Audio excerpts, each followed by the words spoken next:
warahmatullahi wabarakatuh. Apa kabar? Kembali berjumpa dengan saya, Hersubno Arif dari Forum News Network. Hari ini Kamis 7 Juli 2022, Mahkamah Konstitusi membuat dua putusan tentang gugatan yang diajukan oleh DPD bersama Partai Bulan Bintang dan Partai Gelora. Dua keputusan ini bisa menjadi gambaran kita bagaimana nantinya peta politik pada tahun 2024 dan pasca 2024. Gugatan yang dilakukan oleh DPD bersama Partai Bulan Bintang ini terkait dengan pasal 222 Undang-Undang Pemilu tentang presidensial threshold 20%. Saya kira Anda sudah hafal di luar kepala ini dan juga bersama kami di Forum News Network selalu menyuarakan pentingnya 0%. Tapi kali ini gugatan yang keberapa ya? Kalau nggak salah gugatan yang ke-31 ya yang ditolak oleh Mahkamah Konstitusi. Sementara Partai Gelora itu mengajukan gugatan atau uji materi pasal 167 ayat 3 dan pasal 347 ayat 1 Undang-Undang Nomor 7 tahun 2017 tentang pemilihan umum. Pada pasal 167 ayat 3 itu undang-undang pemilunya berbunyi, pemungutan suara dilaksanakan secara serentak pada hari libur atau hari yang diliburkan secara nasional. Sedangkan pasal 347 ayat 1 Undang-Undang Pemilu menyatakan pemungutan suara pemilu diselenggarakan secara serentak. Nah, gugatan ini diajukan oleh Ketua Umum Partai Gelora Anies Mata bersama Wakil Ketua Umum Partai Gelora Fahri Hamzah dan Sekretaris Jenderal Partai Gelora Mahfud Siddiq ya. Dan Anies Mata dan kawan-kawan ini mempersoalkan frasa serentak dalam norma AKUO itu. Dua gugatan ini sangat penting. Gugatan terhadap 20% dianggap sebagai yang kita anggap selama ini sebagai biang keladi dari 10 persoalan bangsa yang terjadi, yakni adanya mulai pembelahan masyarakat dan kemudian kian dalamnya cengkraman oligarki yang menguasai pemerintahan, menguasai politik dan ekonomi dengan cara menyiapkan presiden boneka. Sementara gugatan yang dilakukan oleh Partai Gelora ini juga tidak kalah pentingnya karena ini berkaitan dengan keabsahan tiket yang dimiliki oleh partai-partai yang ada saat ini untuk mengusung pasangan Capres-Cawapres. Kan dengan undang-undang pemilu yang ada ini sekarang, maka yang berhak untuk mengusung pasangan Capres-Cawapres itu adalah partai-partai yang ikut pada pemilu tahun 2019 atau partai yang sekarang ada di parlemen. Hanya mereka yang berhak, sementara partai baru itu tidak diperkenankan. Ini yang kemudian kita sebut sebagai tiket kadaluarsa. Ini tiket yang sudah tidak berlaku. Nah, dengan ditolaknya gugatan itu, maka ya hanya parpol yang ada saat ini yang berhak untuk mengusung capres itu tadi ya. Apa dasar pertimbangan Mahkamah Konstitusi menolak dua gugatan ini? Mari kita bahas satu persatu. Pertama berkaitan dengan PT 20% atau yang tepatnya terkait dengan pasal 222 Undang-Undang Pemilu tentang ambang batas pencalonan atau presidensial threshold. Nah, di sini MK itu kembali menilai DPD tidak memiliki kedudukan hukum, legal standing dalam perkara tersebut. Ini yang selalu jadi dalil dari para majelis hakim di Mahkamah Konstitusi. Saya sendiri juga bingung apa yang dimaksud dengan legal standing. Bukankah untuk presiden dan capres ini pencalonan itu ada yang berhak memilih dan ada yang dipilih ya. Dan rakyat itu kan sebenarnya punya kekuatan hukum sebenarnya karena dia punya legal standing sebagai pemilih. Tetapi rupanya pemahaman dari majelis hakim di MK itu legal formal bahwa yang berhak memilih, yang punya legal standing itu adalah partai-partai politik yang mengikuti pemilu pada Pilpres 2019. Nah, dalam perkara yang sama, ini menariknya nih ya, MK itu menerima kedudukan hukum dari Partai Bulan Bintang. Karena kan DPD ini join, ini majukan bareng nih ya. Jadi DPD dan kemudian tapi ternyata DPD dianggap tidak punya legal standing, sementara Partai Bulan Bintang itu memiliki legal standing. Namun dalam amar putusannya itu MK menolak permohonan PBB untuk seluruhnya.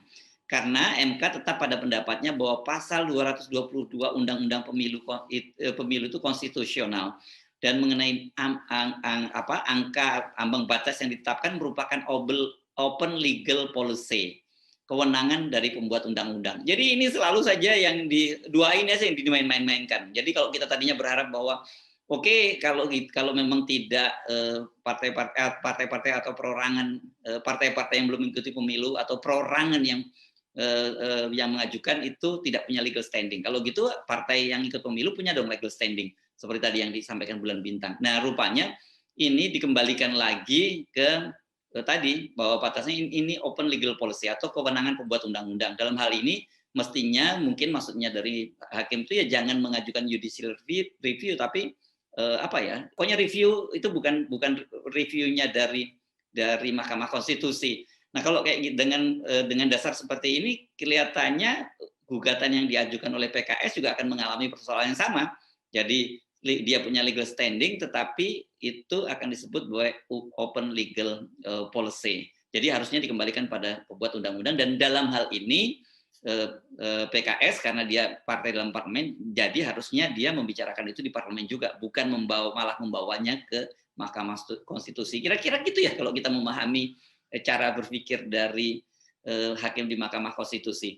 Nah, bagaimana dengan penolakan terhadap Partai Gelora? Keinginan pemohon untuk memisahkan waktu penyelenggaraan pemilu anggota DPR, DPD, dan DPRD dengan pemilu presiden dan wakil presiden agar tidak dilaksanakan pada hari yang sama, tapi pada tahun yang sama saja mengembalikan model penyelenggaraan pemilu 2004 dan pemilu 2004, 2009, dan 2014 yang telah tegas dinilai dan dinyatakan inkonstitusional oleh Mahkamah Konstitusi. Jadi pada waktu itu digugat dan kemudian disetujui oleh Mahkamah Konstitusi agar dilaksanakan pemilu secara serentak, maka otomatis apa yang pola atau model penyelenggaraan pemilu tahun 2004, 2009, dan 2014 itu dianggap sebagai inkonstitusional. Penyelenggaraan pemilu secara serentak ini kan dimulai pada tahun 2019.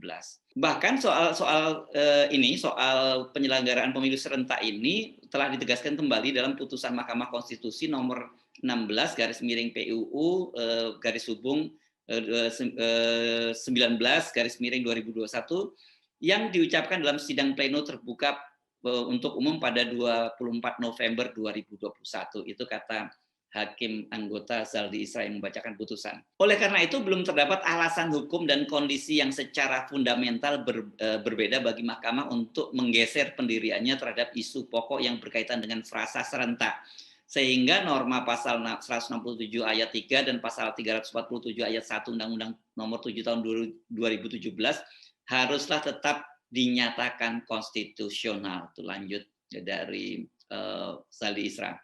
Gugatan ini, Anies Mata dan kawan-kawan mengajukan gugatan ini karena dia menilai norma AKU menurutnya telah dimaknai secara sempit sebagai waktu pemungutan suara pemilu yang harus dilaksanakan pada hari yang sama untuk memilih anggota DPR, DPD, Presiden, dan Wakil Presiden, serta memilih anggota DPRD. Jika pada 2024 pemilihan anggota DPR dilaksanakan pada hari yang sama dengan pemilihan Presiden dan Wakil Presiden, maka konsekuensi hukum yang timbul adalah hasil perolehan suara atau kursi DPR yang digunakan sebagai syarat bagi partai politik untuk mengusulkan pasangan calon Presiden dan Wakil Presiden di pemilu 2024 akan menggunakan atau berdasarkan pada pemilu atau perolehan kursi dan suara pada pemilu tahun 2019.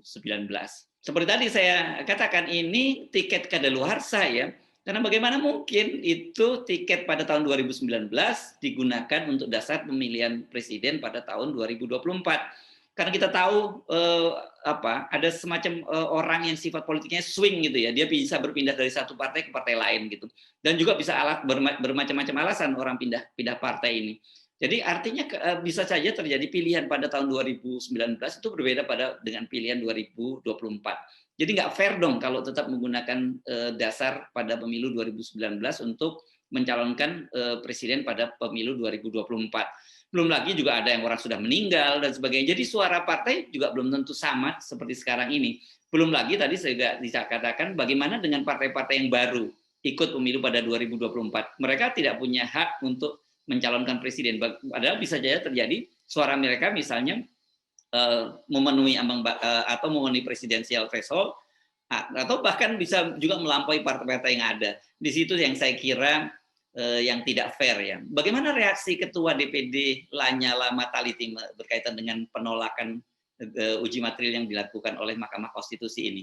Pak Lanyala rupanya saat ini tengah berada di Makkah dan persiapan ke Armina ya, Arafah dan Mina. Kenapa? Karena kan sebentar lagi ini sudah musim haji Pak, dan Pak Lanyala sedang berada di Makkah untuk menjalankan ibadah haji. Tapi tadi saya sempat berkomunikasi dengan beliau, dan dalam keterangan persnya juga dia menyatakan bahwa ini buat dia nggak terlalu kecewa dengan penolakan ini, dan menyatakan bahwa ini kemenangan sementara bagi oligarki politik dan oligarki ekonomi yang menurut dia menyandera dan mengatur negara.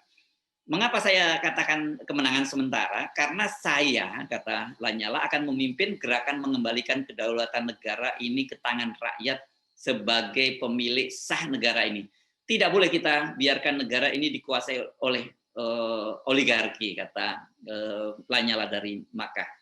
Dalam penilaian Lanyala, kedaulatan rakyat itu sudah final dalam sistem yang dibentuk oleh para pendiri bangsa. Tinggal kita sempurnakan. Tetapi kita bongkar total dan porak-porandakan dengan amandemen yang ugal-ugalan pada tahun 1999 sampai 2022 silam.